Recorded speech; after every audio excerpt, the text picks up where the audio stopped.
What's up, metal and heavy music fans? Today we are ranking the albums of Animals as Leaders.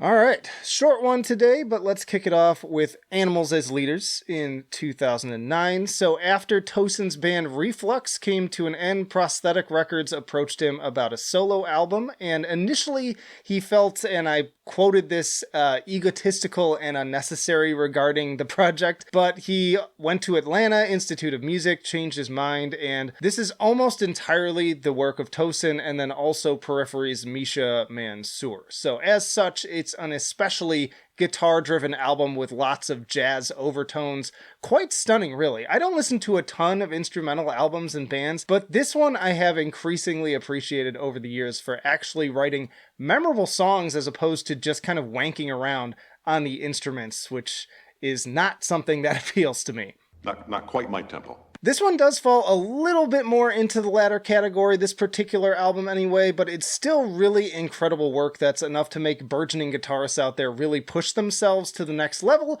or hang up the instrument entirely. I'm definitely a bigger fan of the heavier tracks on this one. Thoroughly at Home has a nice bassy crunch to it amidst the dizzying traversal of the fretboard. Great dynamics as well, with plenty of shifts and approach to keep it interesting all the way through. Kind of Meshuggah meets Dream Theater. Then there's Kafo, which sort of bridges the gap between the light and dark sides of the album with a seemingly endless barrage of lightning fast picking that makes my fingers cramp up just listening to it. Very fun track with more twists and turns. Enamorada combines more high velocity sweeps with the Meshuggah-esque rhythms. This one feels kind of like the Squizgar track on the album, if you will.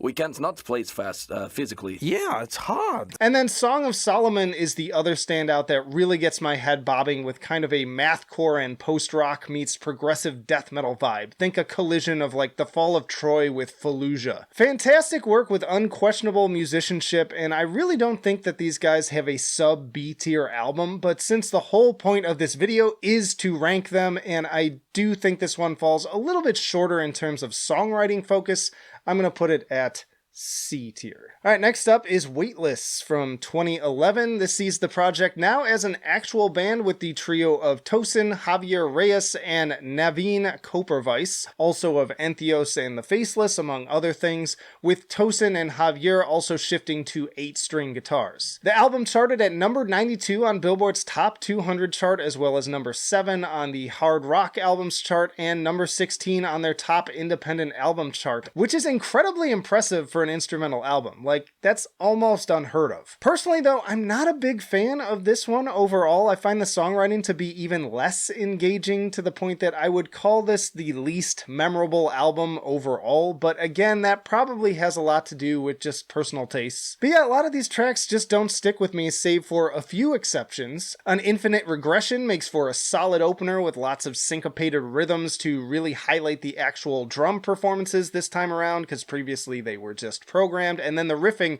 perfectly complements that aesthetic. Do Not Go Gently has a really funky, almost dancey vibe that always gets me moving. More focus on genty, syncopated riffs here, as well with some cool electronic effects to make things even more interesting. Lots of fun pace changes and consistently great groove, and then the layering of the two guitar performances here is just magical. To lead you to an overwhelming question takes us back to the heavier side again with big booming blasts of distortion, once more with that kind of Meshuggah style, playing with mathy time signatures that get my neck snapping in all sorts of crazy directions when I listen to it. Love the jazz break in the middle too. This one is arguably the most directly Meshuggah sounding track so far, I would say. And then the title track is pretty solid as well, with kind of a Periphery energy to it. But in between these top tier compositions, I just find myself checking out a lot. So despite the obvious strong points, as a whole, I'm putting this one at the bottom, at D tier. Again, that doesn't mean I give this album a D grade. In fact, if I were to grade it, it'd probably be still, again, in that B range. But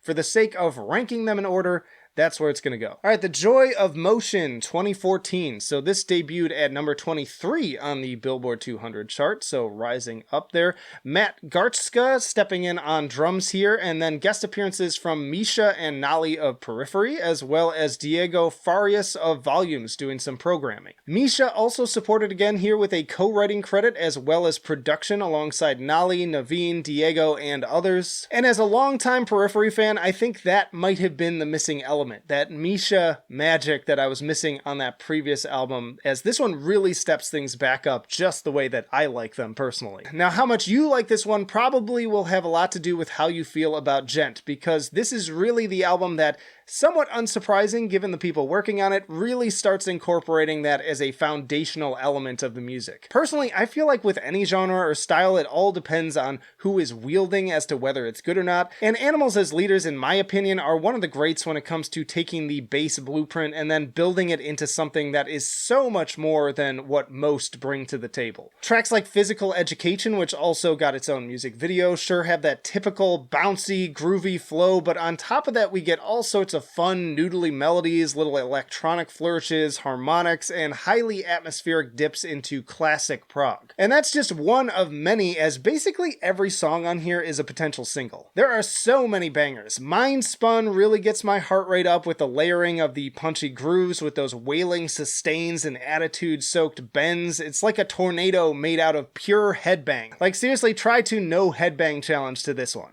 Inconceivable! Cascade is a rager of an opener that doesn't skimp on putting the stank on towards the end. Lippincott does that thing I love most about the best instrumental acts out there, in that the guitars sound like they're having some unholy intergalactic dialogue with each other. It's like, who needs vocals when you can write songs like this? And Nepheli really closes the whole thing out on an ominous note. More consistent, but you could argue less diverse as a result. You do get some left field moments later on, like The Future That Awaited Me, with more of a kind of lighter neoclassical vibe without all of the gent shenanigans. I swear to God, I'll pistol whip the next guy that says shenanigans. And then the Spanish guitar and flamenco influences on Paramexer. And then the woven web feels like it would have fit in on the last album, mixing the chunky clank of the bass with more post-metal-y elements and endlessly noodling guitars. Really enjoy this album. I'm going to put it at A tier.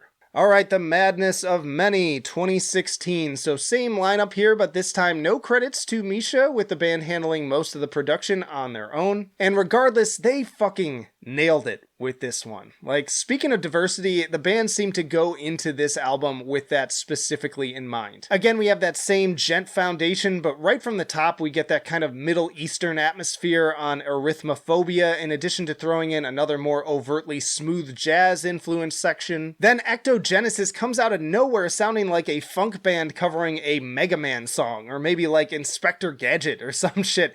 Definitely one of my all-time favorite songs from the band. The bass hook drills itself so far into your brain. And then Cognitive Contortions continues to step up that same spotlight on the bass alongside melodies that have this kind of proggy noir vibe to them that's hard for me to put into words.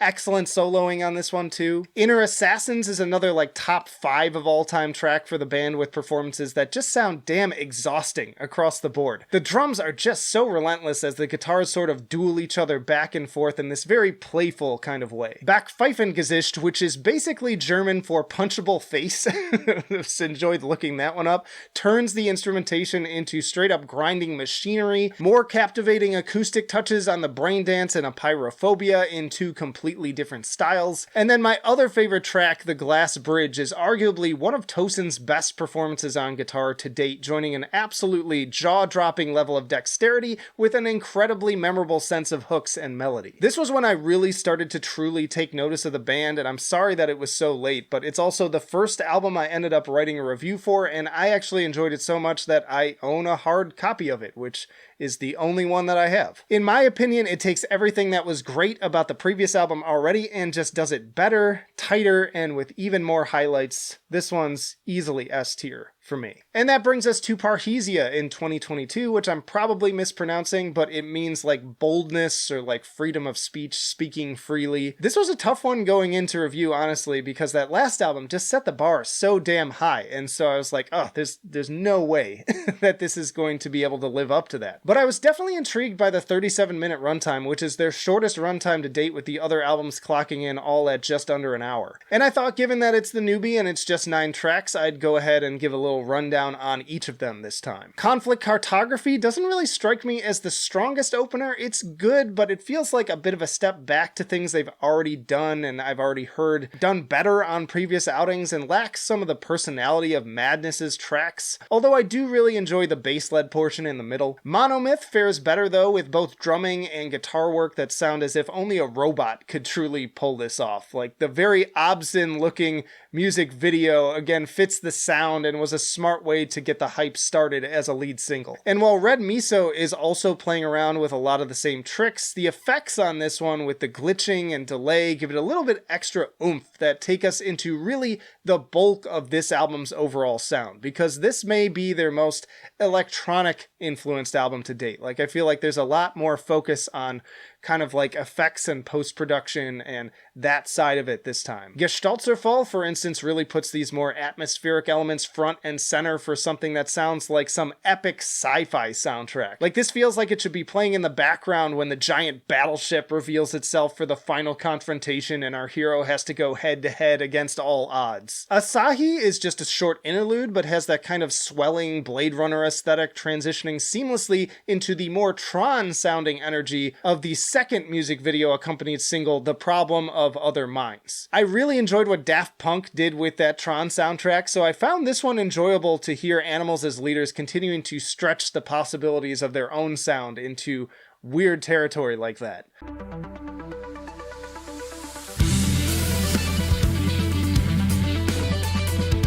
Thoughts and Prayers brings us back around to something a little bit more traditional, leaving the sci-fi comparisons behind for a more drifting post-metal sound, first floating through clear skies before striking up the punctuations of thunder and lightning for the second half. And seriously, I can't think of a more appropriate metaphor to describe the bass and palm-muted guitars on that section. Microaggressions has an almost symphonic vibe to it, despite not incorporating much additional instrumentation. Like, there's some very subtle simulated strings that become more noticeable around the midpoint, but more so it's just something about the combination of the speed of the picking, the neoclassical approach, and some of the additional production and effects that makes this sound worthy of a performance at Carnegie Hall. Speaking of which, I would love to hear this live with a full orchestra behind it. And then Gordian Knot once more closes things out on a heavier note that reminds me that this is actually overall a much less gent-driven album than the last two. Like, this track would have been right at home on those with its ever-present bass clank and periphery-esque guitars,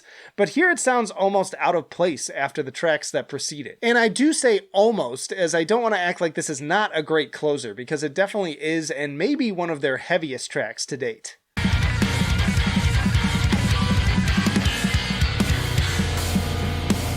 Overall, I'm really enjoying this album and respect that once more Animals as Leaders seem to really want to expand and evolve their sound rather than putting out the same thing over and over again. I will say that I'm not getting the same wow factor as I did from The Madness of Many, and I'm not sure, at least yet, that I think it's as strong as The Joy of Motion either, but it's definitely an album worth checking out. Very strong one for 2022, and at the very least, I think deserves third place in a very strong discography. Let me know down in the comments what's your favorite Animals as Leaders album and why, and check out this playlist for way more metal tier lists from all sorts of different bands and subgenres. But that'll do it for now. Flight of Icarus signing off. I will see you in the trenches.